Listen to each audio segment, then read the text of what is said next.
ہم پاکستانی فوج ملازم ہیں، تنخواہ سے پیسے کاٹے جاتے ہیں، وہ آپ کے لیے جائز ہے، وہ منافع بھی ملتا ہے، وہ ٹھیک ہے۔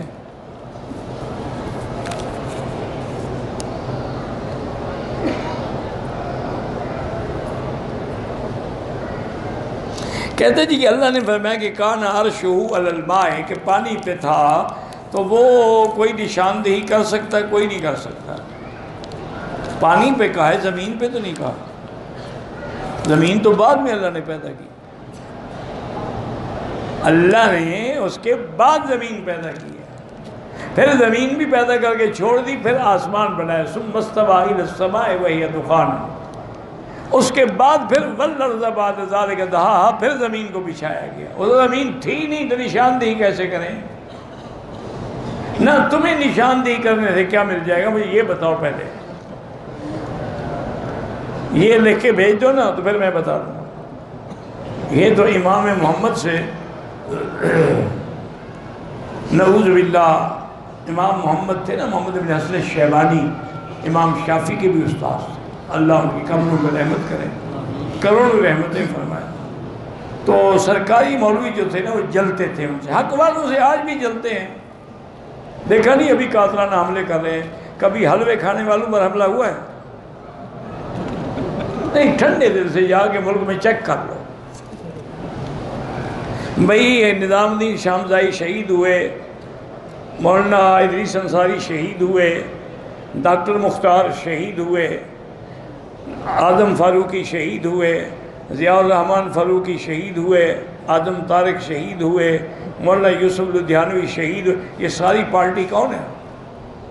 کوئی حلوے والا تو مجھے بتاؤ شہید ہوا ہو۔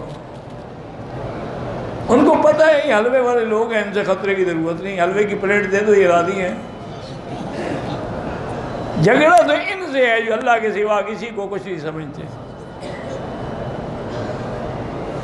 بہرحال دعا کریں اللہ ہدایت دے، اللہ رحمت فرمائے، اور اللہ تبارک و تعالی ہمیں بھی صراط مستقیم پہ چلنے کی توفیق عطا فرمائے۔ پتہ نہیں میرے دماغ سے بھی بات چلی کہ کیا کر رہا تھا۔ ہاں، تو ان سرکاری مولویوں نے بادشاہ کو بھرا،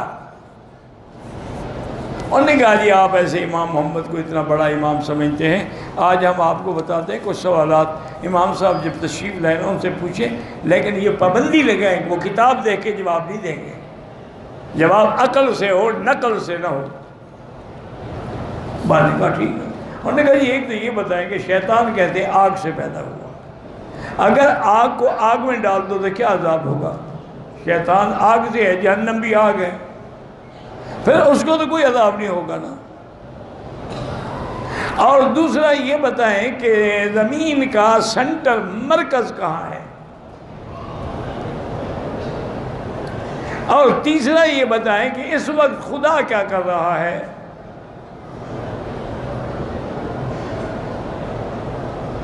امام صاحب جب تشریف لائے بادشاہ کی دربار میں، دیکھا کہ آج کچھ دربار کا رنگ ڈھنگ بدلا ہوا ہے اور بادشاہ کی نظریں بھی کچھ بدلی ہوئی ہیں۔ خیر بیٹھ گئے۔ بادشاہ نے کہا کہ ہم نے آپ سے کچھ سوالات کرنے ہیں، لیکن جواب آپ نے یہیں بیٹھے ہوئے دینا ہے۔ اور عقل فرمایا ہاں جی بالکل سوال کریں۔ انہوں نے کہا جی یہ بتائیں کہ زمین کا سنٹر جو ہے نا، بالکل نقطہ مرکزی، وہ کہاں ہے؟ آپ کے ہاتھ میں آسا تھا نا، تو آسا رکھ، فرمایا یہاں ہے۔ وہی زمین پہ آسا رکھ دیا، کیا یہ ہے سنٹر؟ بادشاہ نے کہا کیا مطلب؟ انہوں نے کہا پیمائش کروا لو، یہی جگہ سنٹر ہے، تم پیمائش کرواؤ۔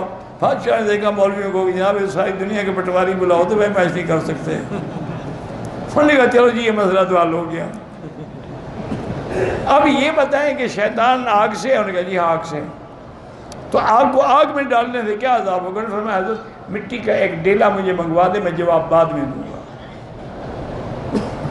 بادشاہ نے آرڈر کیا، 2 منٹ کی بات تھی، مٹی کا ڈیلا آ گیا تو اٹھا کے مارا جو ساتھ وزیر بیٹھا ہوا تھا نا اس کو۔ انہوں نے حضرت یہ کیا کر رہے؟ انہوں نے کہا تو مٹی سے پیدا ہوا، میں نے مٹی ماری ہے، تکلیف کیوں ہوئی آپ کو؟ آدم مٹی سے پیدا ہوا ہے تو اس کی اولاد ہے، میں نے بھی مٹی ماری ہے۔ بادشاہ نے کہا ہاں جی سمجھ۔ نے کہا حضرت آگ سے بڑی آگ بھی ہوتی ہے، جب اللہ عذاب دیں گے تو عذاب ہوگا۔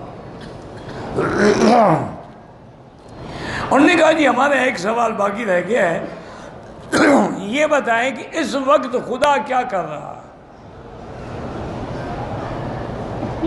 تو امام صاحب نے انہوں نے کہا بادشاہ سلامت پہلے سوال تھے بندوں کے بارے میں، یہ ہے خدا کے بارے میں۔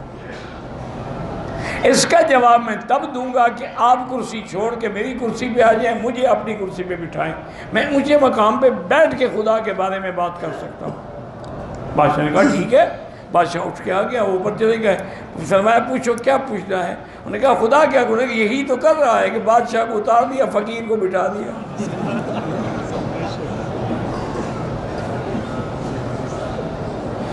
تو اس لیے جو ہے نا یاد رکھا کریں کہ اہل حق جو ہے الحمدللہ وہ اہل حق ہے، اللہ ان کی ہر جگہ حفاظت کرے۔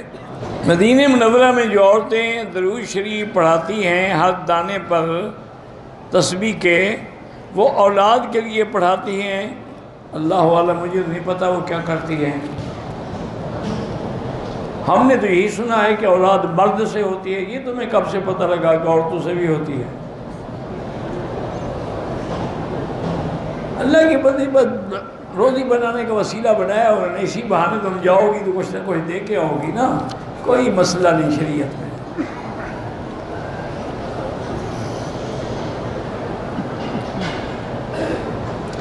عمرہ کرنے کے لیے عورت جو ہے اپنے بالوں کو پن لگا سکتی ہے، ہاں لگا سکتی ہے، کوئی بات نہیں، تاکہ اڑے نہیں، کھلے نہیں، اسی لیے وہ سفید کپڑا باندھ لیتی ہیں نا، وہ احرام نہیں ہوتا، وہ بالوں کو چھپانے کے لیے ہوتا ہے بس۔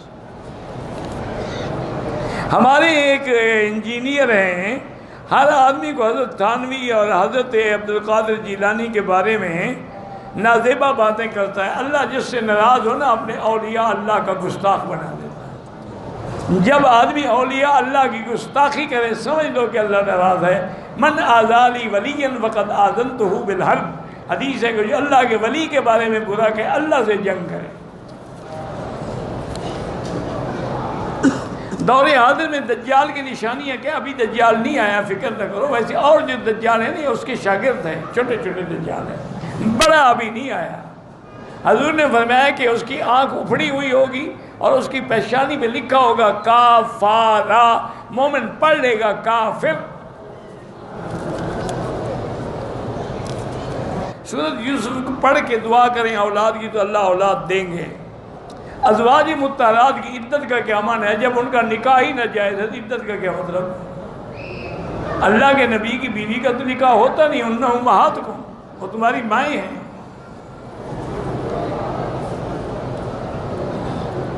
مسافر کے پاس وقت ہے، سنت پڑھے، بالکل پڑھے۔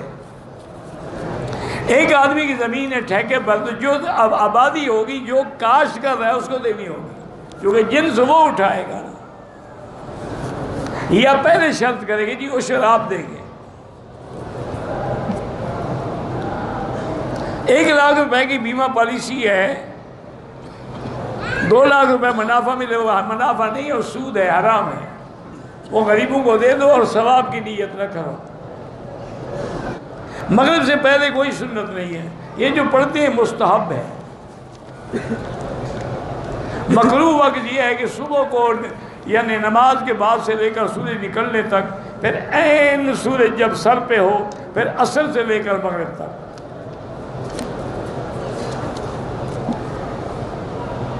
نماز کا اثر پڑھو گے اور کیا پڑھیں گے؟ خانہ کعبہ کے خلاف اپنے لوگوں کے نام لکھتے ہیں، بالکل ناجائز ہے، گستاخی، بے ادبی ہے۔ رزق کی تنگی ہے تو استغفار زیادہ کیا کرو۔